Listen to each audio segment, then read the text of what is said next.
Agora, tudo isso, gente, tudo isso é altamente determinado pelo nosso emocional.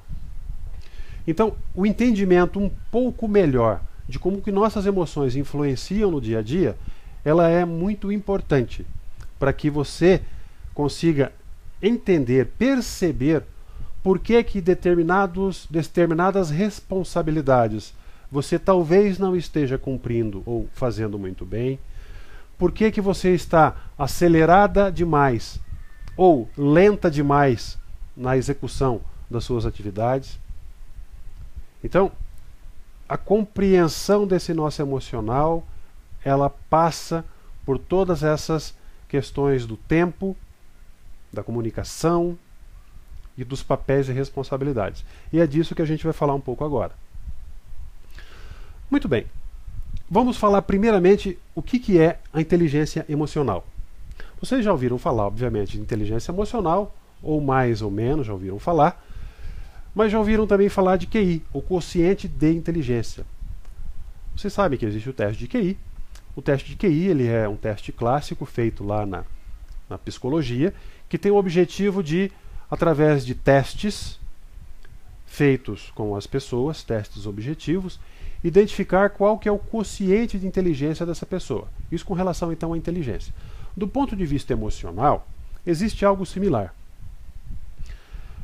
E como que você determina o nível de compreensão das suas emoções? Essa é uma questão muito perturbadora, e os pesquisadores, ao longo das últimas décadas, vêm se debatendo, vêm se aprofundando bastante nessa temática, para procurar entender como que nós determinamos, ou como seria possível determinar, o nível de controle que cada um de nós tem com cada uma das emoções. Então isso é um desafio. Eu, por exemplo, criei uma metodologia que, através de questionamentos objetivos, permite fazer a medição do seu nível de controle emocional nos ambientes do trabalho, no ambiente social e no ambiente familiar. Uma metodologia que eu desenvolvi, ela está agora sendo objeto da produção de um artigo científico que deve ser brevemente publicado, onde eu defendo então essa tese de que é possível, através do uso de algumas técnicas de medição e de avaliação objetiva, identificar qual que é o nível de controle emocional em cada uma das emoções raiz. E tudo isso para dizer o seguinte, que a inteligência emocional ela pode ser medida sim. E o que é a inteligência emocional? Nada mais é do que a capacidade que nós temos de compreender e controlar as nossas emoções e as dos outros. Sim, porque à medida que você entende a emoção do outro, ou seja, se o outro está triste, se o outro está eufórico, se o outro está consternado, se o outro está muito para baixo, depressivo. Então, o estado emocional que a outra pessoa comunica para você, ela te afeta. Ela te afeta diretamente. Então, à medida que a sua inteligência emocional se desenvolve, é porque a sua capacidade de compreender e controlar a sua própria emoção, ou seja, para não estourar, para não ficar estourando com a outra pessoa, não ficar perdendo o controle emocional, e também entender a emoção do outro com relação a você. Então, à medida que você tem melhor compreensão dessas questões, é porque a sua inteligência emocional está mais desenvolvida. Então, saindo do que é inteligência emocional para como é que ela determina o nosso dia a dia, como é que ela determina a nossa relação dentro dos ambientes de trabalho. Então, eu quero fazer com vocês agora aqui um teste, um pequeno teste. Então, eu tenho aqui 6 expressões. Não são fotos, são desenhos. Vocês observam que são desenhos. E aqui uma curiosidade para vocês. Tem um pesquisador americano chamado Paul Ekman, e ele fez, durante mais de uma década, observações em culturas do mundo inteiro. Desde tribos lá do interior da África, até pessoas lá de Londres, de Nova York, pessoas de tribos lá da Amazônia. Então ele viajou o mundo inteiro observando a reação das pessoas a determinados estímulos. E ele classificou isso e determinou quais são as características faciais determinantes para cada tipo de emoção.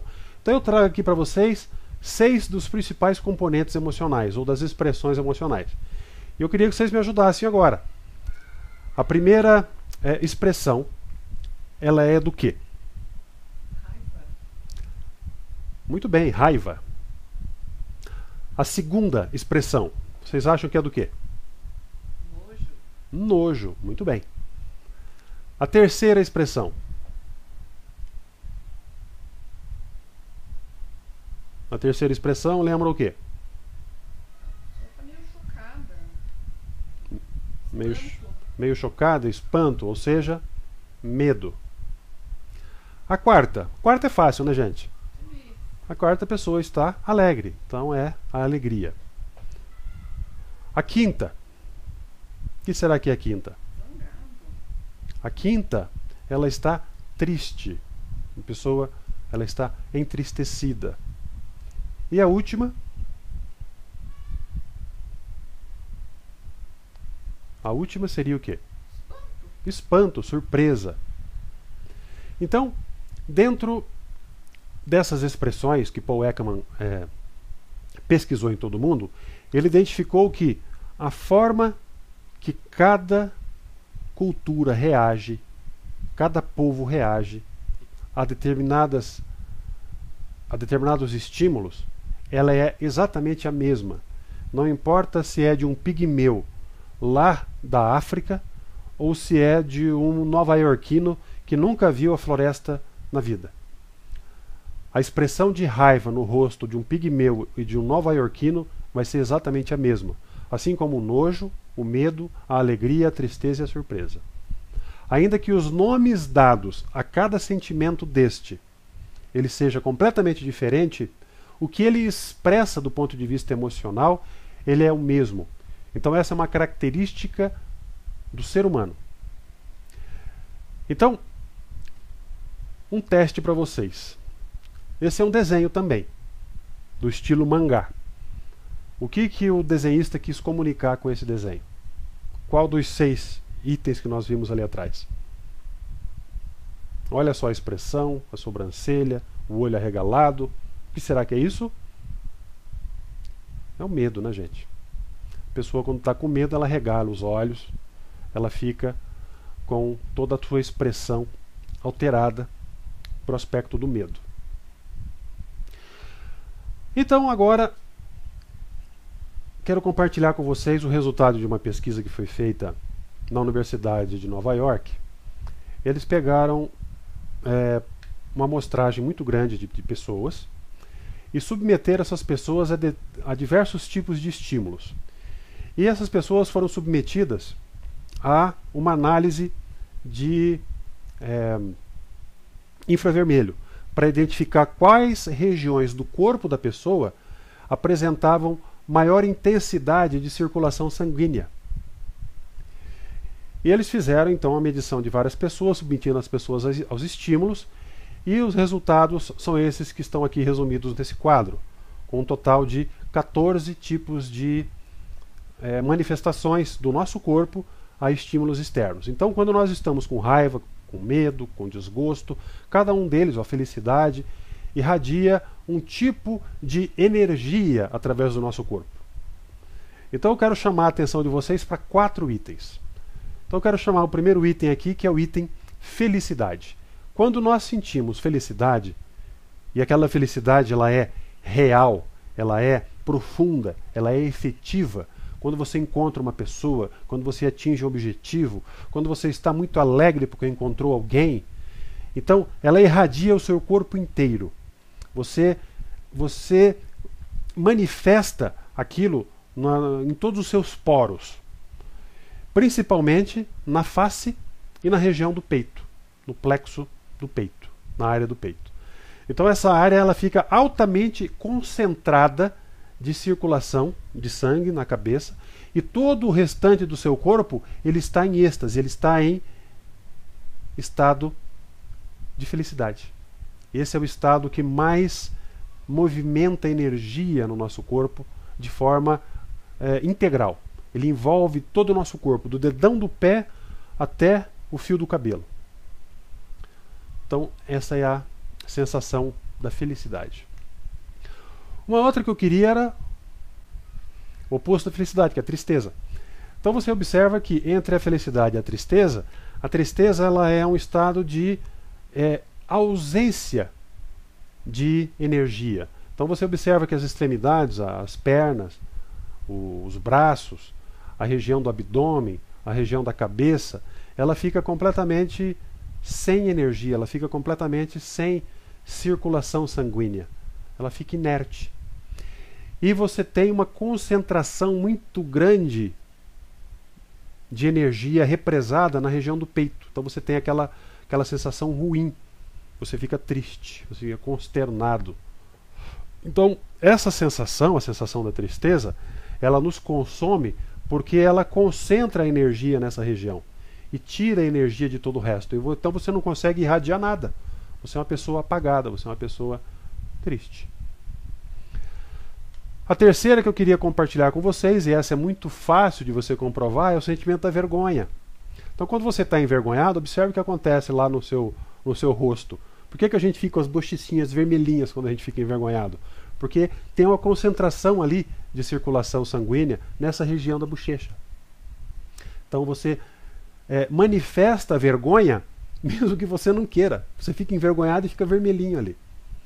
E ao mesmo tempo você tem aquela sensação, né, da cabeça, ela fica assim com um exagero de circulação, então você sente muito alerta, né, e você tem um pouco de restrição, como se fosse um pouquinho de tristeza ali, porque você ficou envergonhado. E você veja que as extremidades elas estão sem atividade. E a quarta seria a da inveja. Observe a inveja, como é que ela é uma sensação negra, como é que ela é uma sensação pesada.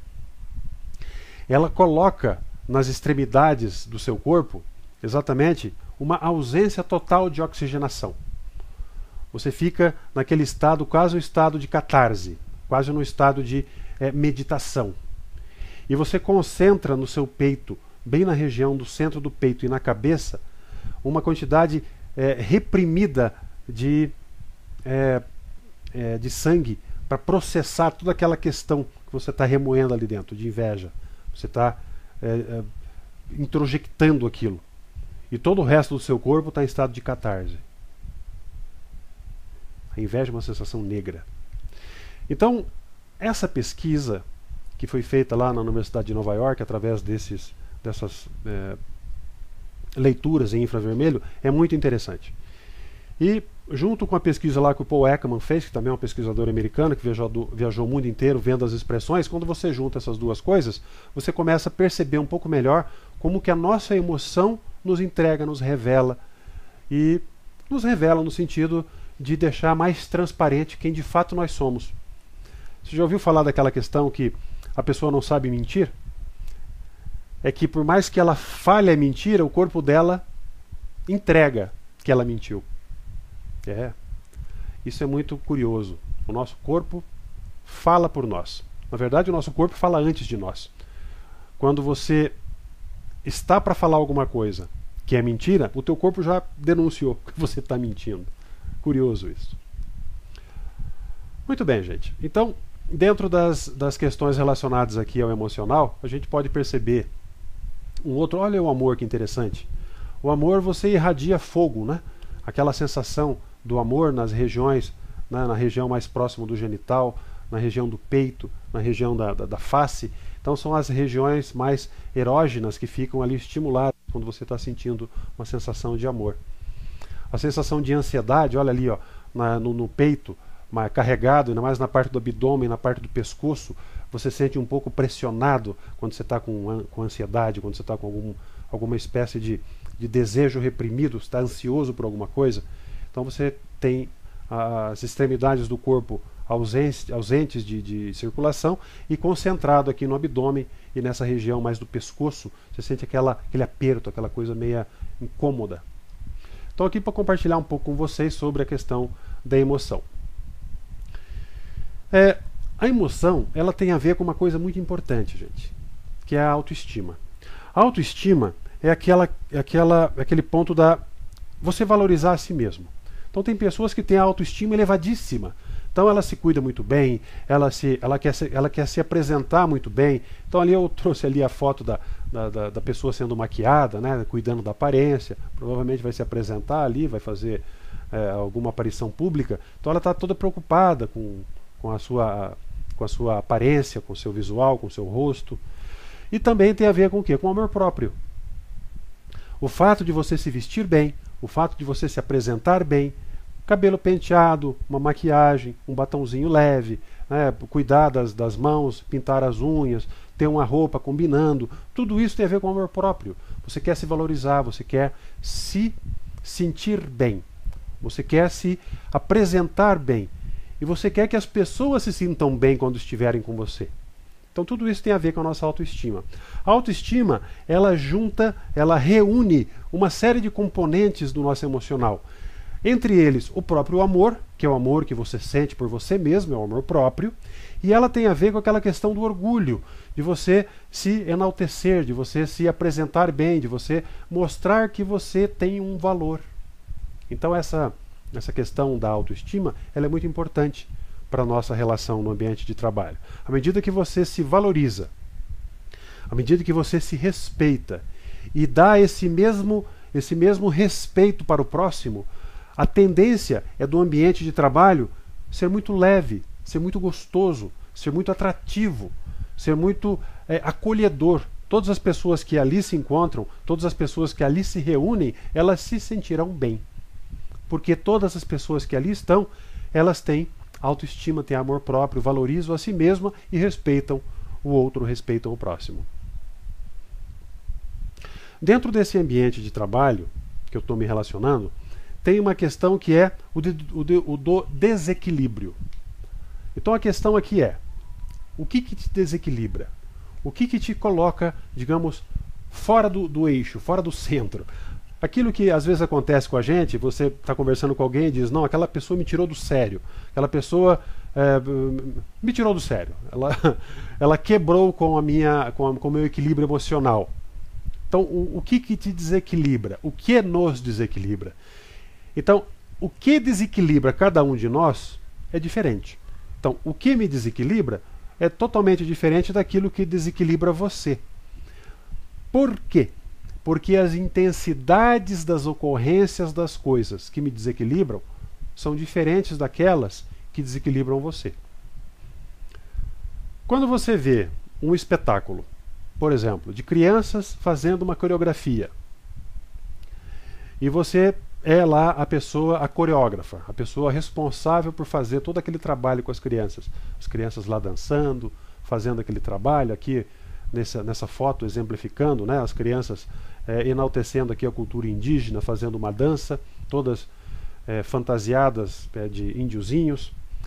Então imagina o orgulho que sentirá a coreógrafa ao ver as crianças fazendo o que ela desenhou na coreografia. Imagine agora o sentimento dos pais que assistem as crianças ali reunidas fazendo esse trabalho conjuntamente. Então, esse orgulho, esse sentimento gostoso, ele está desequilibrando o seu emocional. A ponto, por exemplo, de levar algumas pessoas a sentir uma forte emoção, até a chorar. Algumas pessoas, quando sentem fortes emoções, elas choram. Algumas pessoas riem. Algumas outras pessoas ficam simplesmente extasiadas, ficam em estados de êxtase. Elas nem riem e nem choram. Elas ficam assim, boquiabertas. É curioso isso. Cada um reage de uma forma completamente diferente às coisas que a desequilibra. Quando você se vê em desequilíbrio, quando você percebe que está para atingir um desequilíbrio, e esse desequilíbrio você pensa, sabe até, que vai te levar a cometer alguma coisa ruim, por exemplo, xingar alguém, agredir alguém, perder as estribeiras mesmo, é hora de você respirar e contar até 10.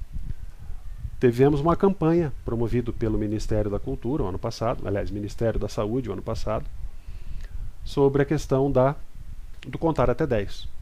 inclusive várias personalidades do mundo do esporte participaram, inclusive o nosso lutador paranaense, né, o Aranha, fez o comercial com aquela camiseta, né?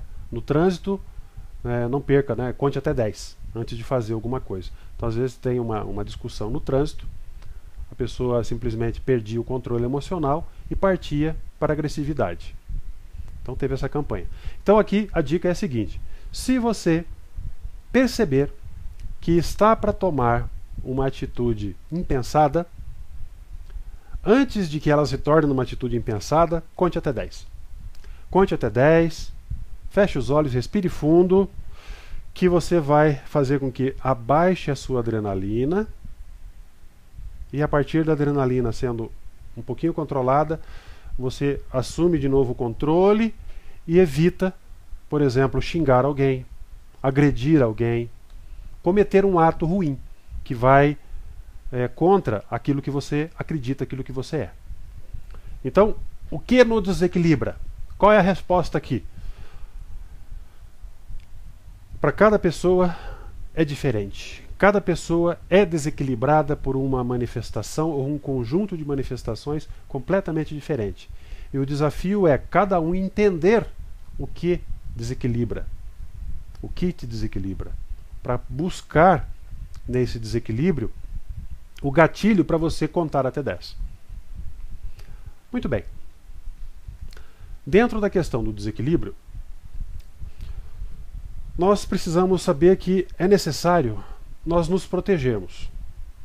Nos protegermos do quê? Ora, quando você convive num ambiente de trabalho, até no ambiente familiar, no ambiente social,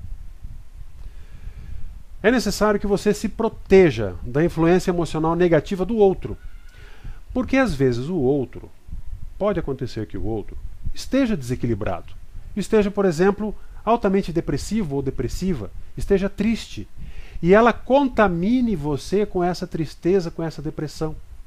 O que eu quero dizer com contaminar? É fazer com que você também fique triste, fique depressivo, fique para baixo. E se isso acontecer, você não vai conseguir ajudar outra pessoa. Se ela for tua amiga, tua colega, teu irmão, teu esposo, teu filho, não importa.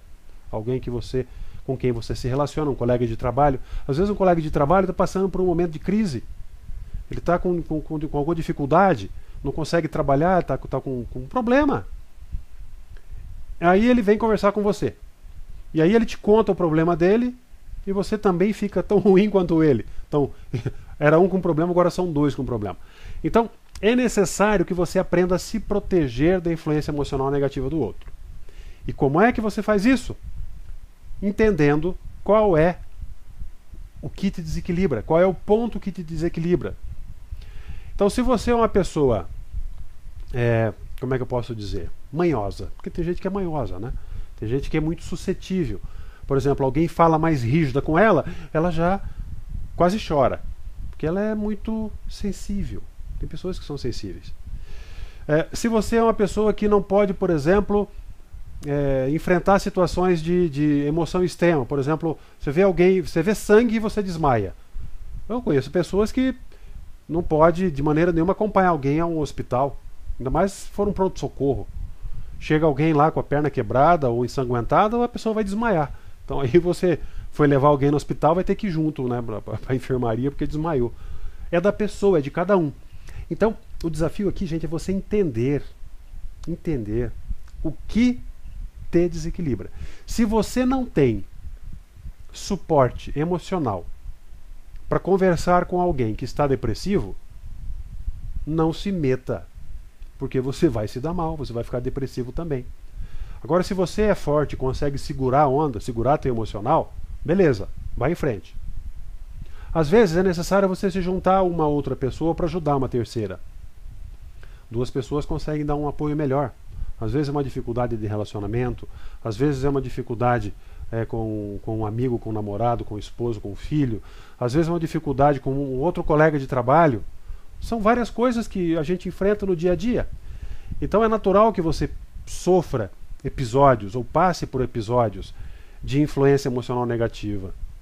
E você precisa de ajuda. Então saiba pedir ajuda